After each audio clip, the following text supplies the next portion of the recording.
आपके अंदर शिष्यत्व पैदा करता है। शिष्य मतलब सीखने वाला। आपने देखा है सरदारों को सिख कहा जाता है। सिख मतलब ही होता है सीखने वाला। उनके गुरुवर हैं नानक साहब, और आज उनके यहाँ कोई गुरु नहीं है। गुरु ग्रंथ साहब को ही गुरु माना जाता है। एक छोटी सी बात सुनाता हूं, उसको आप समझते हैं तो गुरु पूर्णिमा को, गुरु को और सदगुरु को समझने में बड़ी आसानी होगी। दुनिया के सबसे बड़े वैज्ञानिक का नाम है अल्बर्ट आइंस्टीन। जो पढ़ते हैं स्कूल में, कॉलेज में, उनको मालूम है। तो आइंस्टीन की अंतिम दशा थी। उनका शरीर पूरा हो रहा था, बेड पर लेटे थे। कुछ घंटे बाद उनको ये दुनिया छोड़ देना था। उनसे पूछा गया कि आपकी अंतिम इच्छा क्या है?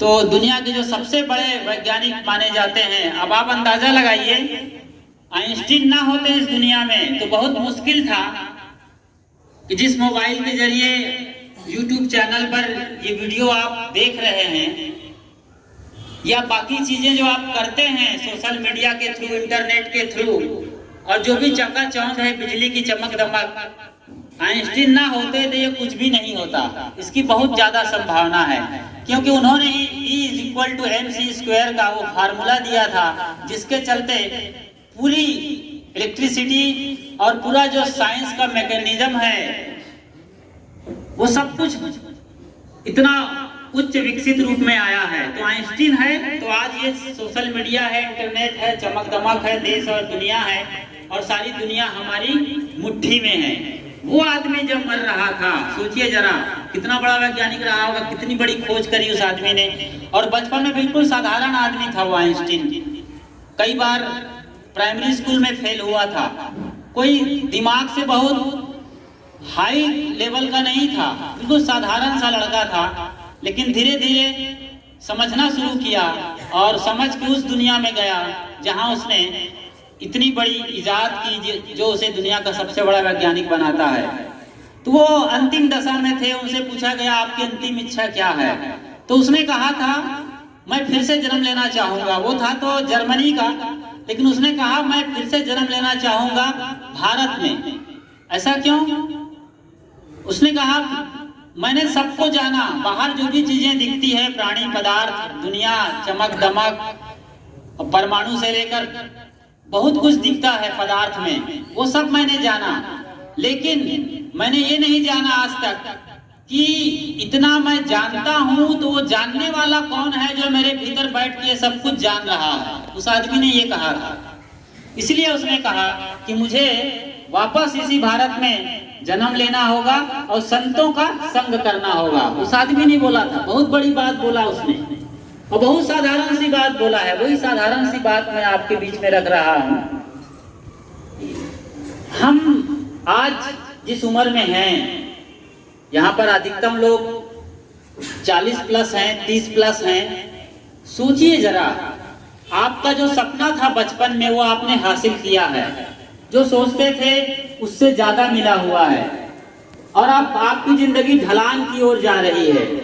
कितने सारे रोग शरीर को जकड़ लिया है, बीपी का, शुगर का, आर्थराइटिस, ब्रोंकाइटिस, और ये घुटने का दर्द, फिर कैंसर, पेट का अलग बीमारियां तमाम, और न जाने कई कई चीजें पकड़ रखी हैं।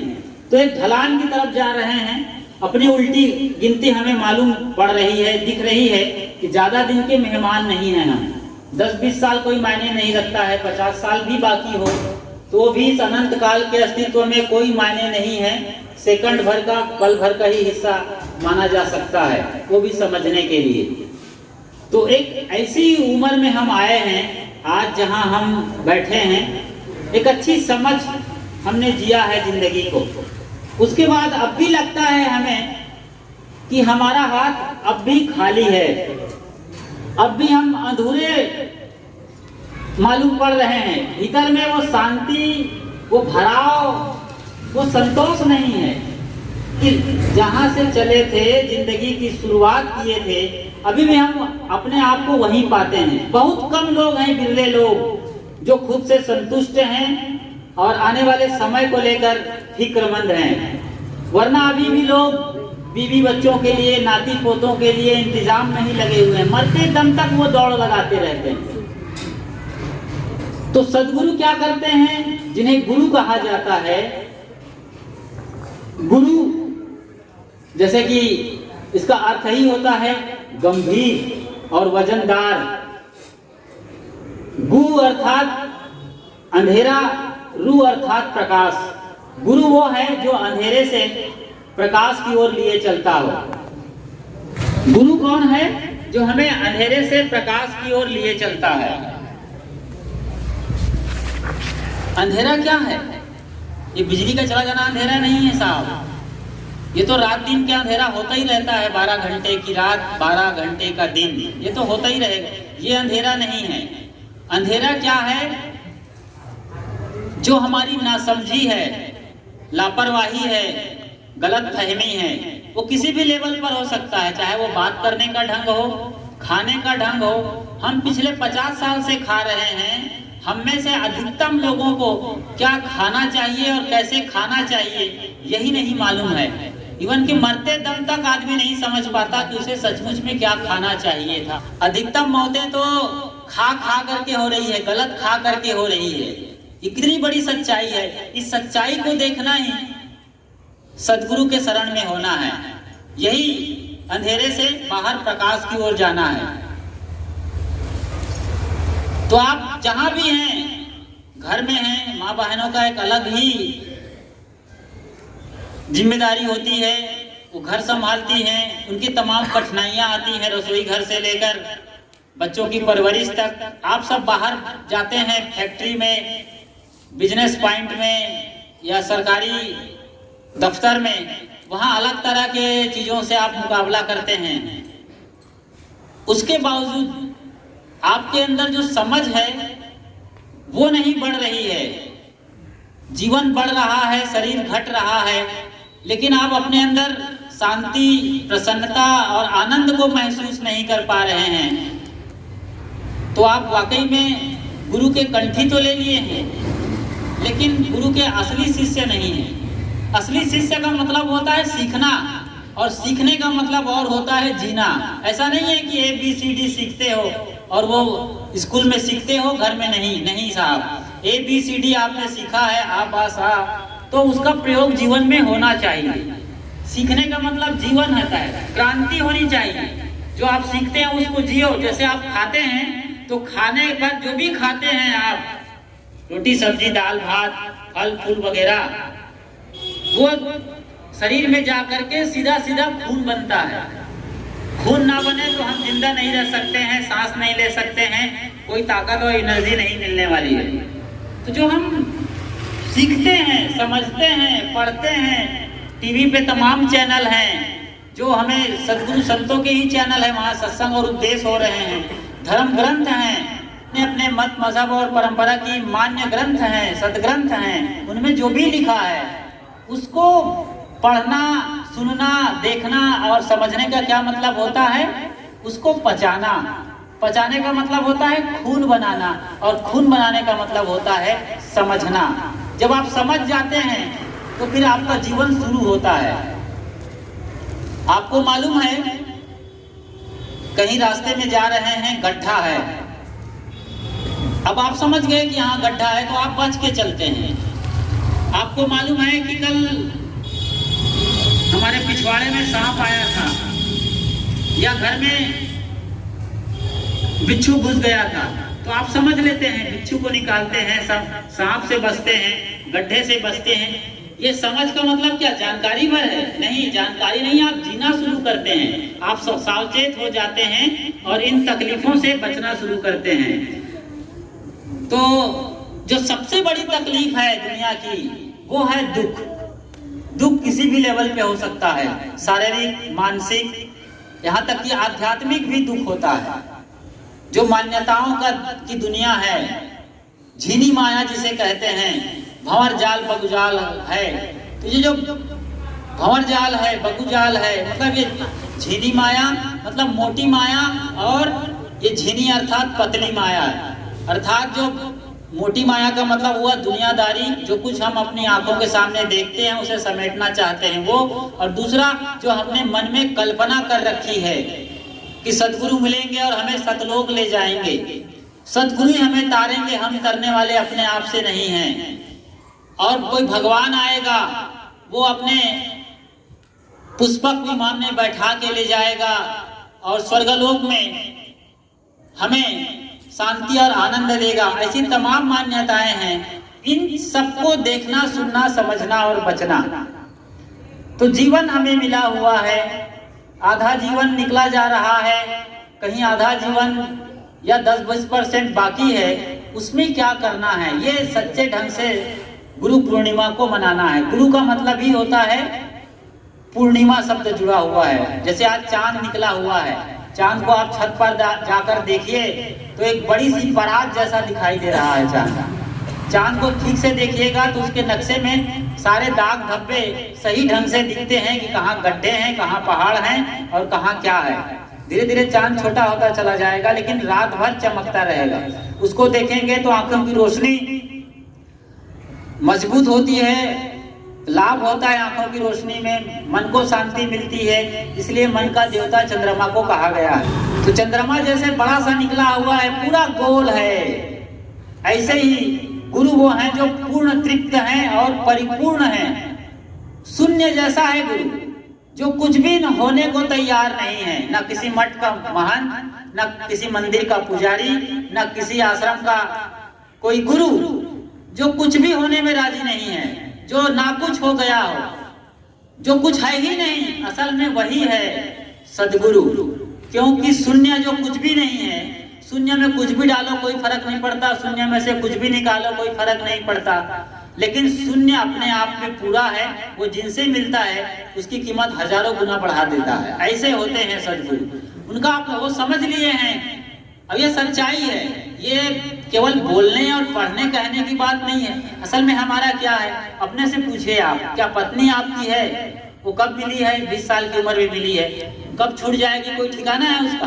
कितना माने रहिए पत्नी मेरी जान कहते रहिए, एनिवर्सरी मनाते रहिए, उनके नाम प्रॉपर्टी कर दीजिए, उनके लिए हेलीकॉप्टर भी खरीदते हैं लोग, चांद पर भी उनके लिए जन्नत समझ के प्लाट कर रहे हैं, प्लाटिंग चल रही है, वहां भी ऑनलाइन बुकिंग चालू है। कुछ भी करिए उस पत्नी की, लेकिन पत्नी आपको मालूम है बीच में मिली है, बीच में छूट जाएगी। जो सबसे प्यारी चीज हो सकती है पति के लिए, वो पत्नी है, बच्चे हैं, सब छूटने वाले हैं। आपका शरीर छूट रहा है, ये कोई थियोरेटिकल बात है क्या कि समझने की बात है? ये तो सब दिख रहा है। इस सत्य को देखना ही तो सदगुरु के निकट बैठना है या सदगुरु को अंगीकार करना है। और सदगुरु यही बताते हैं कि इस सत्य को अभी और यहीं देखो। सत्य कहीं अलग नहीं है। जो आंख खोल के देखता है, दो नेत्र जो बाहर की है और जो हृदय के नेत्र है विवेक और विचार के, उनसे देखिए ना सच को, जो भी जगत में हो रहा है। इस सत्य को आप देखते हो तो आप स्वयं सदगुरु आपके अंदर से उद्घाटित होते हैं। सदगुरु कोई नहीं बनता इस दुनिया में, कोई सदगुरु और गुरु नहीं है रेडीमेड। आप शिष्य हैं, शिष्य उन्हें गुरु और सदगुरु बनाते हैं। गुरु अभी सीख रहा है, समझ रहा है एक लेवल तक, सदगुरु एकदम परिपूर्ण दशा है। गुरु में अभी घटबढ़ होने की संभावना है चांद की कला की तरीके से, लेकिन पूरा चांद निकला है पूर्णिमा का। पूर्णिमा, पूर्णमा, गुरु ऐसा जो पूरे माँ जैसा है, जो आपको अपने गर्भ में ले लेता है और अपना सारा ज्ञान उड़ेल देता है यदि आप गुरु के निकट बैठते हैं तो। हमारे कबीर पंथ में सदगुरु विशाल साहब हुए हैं, वो ऐसे सत्संग नहीं करते थे मंचों पर या भीड़ में। आप यदि उनसे सुनना चाहते हैं तो उनसे मिलिए रात में, फिर वो रात भर आपको समझाते थे। रात भर में आपकी पूरी काया पलट, पूरी चेतना पलट जाती थी और सचमुच में उनका जो शिष्य होता था वो उनके ही जैसा होता था। फिर वो गुरु कहते हैं ना, गुरु शिष्य नहीं बनाता बल्कि गुरु गुरु बनाता है। वो काम वो किया करते थे और वो शिक्षा दिया करते थे और वो यही बताते थे कि जो सच है उसको देखना सीखो, इससे कम पे राजी मत रहिए, इससे कम पे राजी पर सिवाय दुख के कुछ भी नहीं है। तो आज एक महान दिन है, हम सब बड़े सौभाग्यशाली हैं कि यहाँ इकट्ठे हुए हैं। हमारे बुजुर्गों का बड़ा उपकार है, जैसे यहाँ इस घर में हम आए हैं, इस घर के जो मालिक हैं श्रीमान बुद्धिराम जी साहू, सोचो जरा, उनका नाम कितना सुंदर है, उनका काम भी कितना सुंदर है। वो काम बता रहा है आज उनके बच्चे जिस तरीके से यहाँ हैं। बुद्धिराम जी यदि कहीं दूसरी दिशा में चले गए होते, किसी भी तरीके से संतों की परंपरा छोड़ दी, देखिए वो एक सदगुरु की भूमिका में भी हैं बुद्धिराम जी। उन्होंने निष्पक्ष साहब को भी देखा है, जिनको किस नाम से जानते थे, तपसी साहब के नाम से जानते थे। उनके साथ जिए हैं। जो सोचिए जरा एक सेकंड के लिए, मैं तो खुद उनको देखा नहीं, निष्पक्ष साहब को फोटो में ले दे के देख पाया हूँ, फोटो भी जल्दी नहीं मिलती उनकी। उनके साथ वो जिए हैं, उतने बड़े सदगुरु के साथ। और आप लोग जो सदगुरु अभिलाष साहब के साथ जिए हैं, आपके बच्चे बिल्कुल नहीं जानते, उसके 12 के बाद पैदा हुए हैं या बचपन में देखे, उनको अता पता नहीं है। आप कितने बड़े हैं उनके लिए, क्या सीखा है उसको बांटिए। बुद्धिराम जी ने बांटा है यहाँ, सुंदरलाल साहू जी और उनके परिवार और उनके बेटे और नई जो बहू आई है उनको बांट रहे हैं। वो कितना बड़ा उपकार है। मैं चाहूंगा कि कार्यक्रम के आखिर में माफ करिए, श्रीमान बुद्धिराम जी का हार माला से उनका अधिक स्वागत किया जाना चाहिए। तो सत्य को देखना है, सत्य हमारी आंखों के सामने है, बहुत बड़ी बात नहीं है, कोई रॉकेट साइंस नहीं है। अध्यात्म सबसे सस्ता चीज है, वो अध्यात्म है। जो भी जैसी चीज है उसको वैसे समझना। बाकी दुनिया में बड़ी चमक दमक है, बहुत ढोंग है, बहुत नकलीपन है, बनावटीपन है, उनसे हमें बचना चाहिए। एक छोटी सी घटना सुनाते हुए मैं अपनी वाणी को विश्राम देता हूँ। कहते हैं कि एक शेर की जो मादा थी, यानी शेरनी, गर्भिणी थी, वो एक पहाड़ से दूसरे पहाड़ को छलांग लगा रही थी। जैसे खैबर दर्रा का नाम आपने सुना है, जहाँ से मोहम्मद गजनवी आए थे, ऐसी छोटी सी गलियारा थी, वो पहाड़ दोनों बीच से वो छलांग लगा रही थी।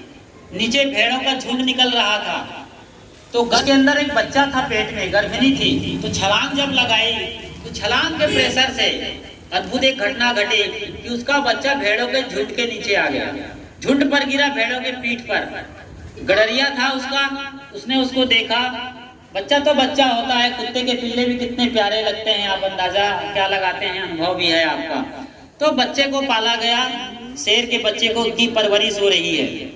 धीरे धीरे वो शेर का बच्चा भेड़ के साथ चलने लगा, वैसे ही सिर गड़ा करके फिर मैं करना, मिमियाना भी शुरू कर दिया। जैसी संगत वैसी रंगत, सीधी सीधी बात है।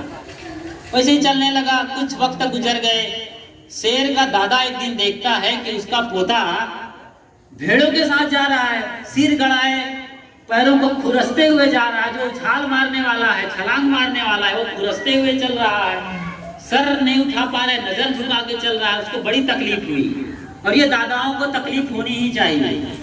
दादा बनने के बाद दादागिरी मत करिए, लेकिन दादा को जो अपने घर को संभालना चाहिए, समझाना चाहिए, आशीर्वाद बांटना चाहिए, वो जरूर बांटिए। और समझ में नहीं आता किसी को कैसे बांटना है तो श्रीमान बुद्धिराम जी से जरूर मिल लीजिएगा कथा के बाद। तो वो दादा ने देखा कि उसका पोता बिल्कुल ही भेड़ पकड़े जैसा चल रहा है, उससे रहा नहीं गया और अपने इमेज, क्या कहते हैं, अपनी जाति का उसको बोध हुआ, शेरत्व का बोध हुआ। और फिर बहुत तरीके से इशारा किया अपने पोते को, लेकिन वो इशारा कहाँ समझने वाला था। वो तो सर गड़ाया हुआ था, नजरें नीचे करके घसर पसर के चल रहा था, मिमिया रहा था। आखिरी उपाय लगाया उस दादाजी ने। वो क्या किया, झुंड में छलांग लगाया। बूढ़ा था, हिम्मत किया, सारा जुटाया उन्होंने, अपने जो कुछ अपने गुरु और सदगुरु से सीखा था वो सारी ऊर्जा इकट्ठा किया, भेड़ों के झुंड में छलांग लगाया। और देखते ही देखते उसने बड़ी मुश्किल से अपने पोता को रपटाया। बाकी भेड़ तो भाग गए, लेकिन अपने पोता को धर दबोचा। और अब फिर कोई समझाने का मौका नहीं था कि गुरु दीक्षा मंत्र लेना है तुमको, कहाँ मौका था। इतना इशारा किया, समझाया, कोई काम नहीं आया था। तो आखिरी उपाय में ले चला, क्योंकि वो उसका पोता भी डरा हुआ था, उसको कोई अकल भी नहीं थी कि मैं कौन हूँ, क्या है। तो वो सीधा घसीटते हुए दबोच करके दादा अपने पोते को जलाशय के पास ले गया और जलाशय में ठीक से उसे पकड़कर गर्दन को दिखाया, ये देखो, और अपने को भी दिखाया कि मैं, दोनों का चेहरा मिला। दोनों की मूंछें थी, दोनों का चेहरा एक जैसे था और दोनों में एक रौद्र रूप धीरे धीरे उभरने लगा पोते में भी, और जब दहाड़ लगाया दादा ने तो पोते ने भी दहाड़ लगाया, और उसे मालूम पड़ गया कि मैं खुद शेर हूँ, भेड़ नहीं। यही चीज समझने के लिए आइंस्टीन ने कहा था कि मुझे दोबारा भारत में पैदा होना है, कि मैं पूरी दुनिया को जाना, परमाणु से लेके परमात्मा तक को भी जाना जो तथाकथित परमात्मा है, लेकिन असली में मैं कौन हूँ इन सबको जानने वाला, उसकी खोज करने के लिए ऐसे ही सदगुरु की आवश्यकता है, जो धर कर दबोच कर आपको जलाशय में ले जाए, बोध के जलाशय में ले जाए, ध्यान के जलाशय में ले जाए, और आपको दिखाए कि तुम ये नहीं हो जो अभी दुनियादारी में उलझे हो, तुम वो हो जिसके लिए तुम पैदा हुए हो। तुम्हारी जो सबसे बड़ी संभावना क्या है, इस दुनिया में सब कुछ करते हुए भी मुक्त हो सकते हो।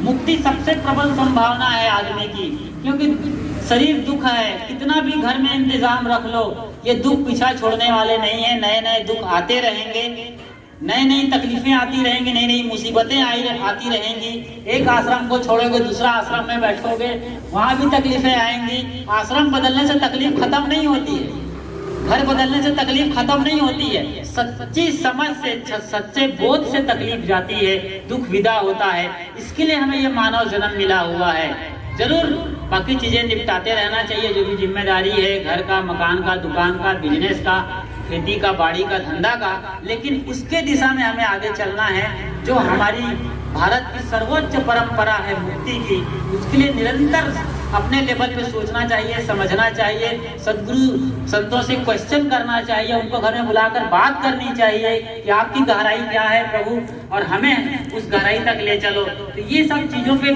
बिल्कुल गहन चिंतन विचार हो, तब हम अपने को मरने से पहले जान पाएंगे कि वाकई में मैं कौन हूँ, और उस मैं कौन हूँ पर स्थिर होकर के जी पाएंगे। तब हमें मरते वक्त कोई एक सेकंड का न तो चिंता होगी, न फिक्र होगी, न तकलीफ होगी, और हम हंसते हंसते इस दुनिया से विदा हो पाएंगे। इन्हीं वचनों के साथ यहीं पर मैं अपनी वाणी में विश्राम दे रहा हूँ। आप सबका अद्भुत प्रेम, दादी जी गदगद हैं, और आप सब भी उन भावनाओं को अपने अंदर व्यक्त कर रहे होंगे, समझ रहे होंगे।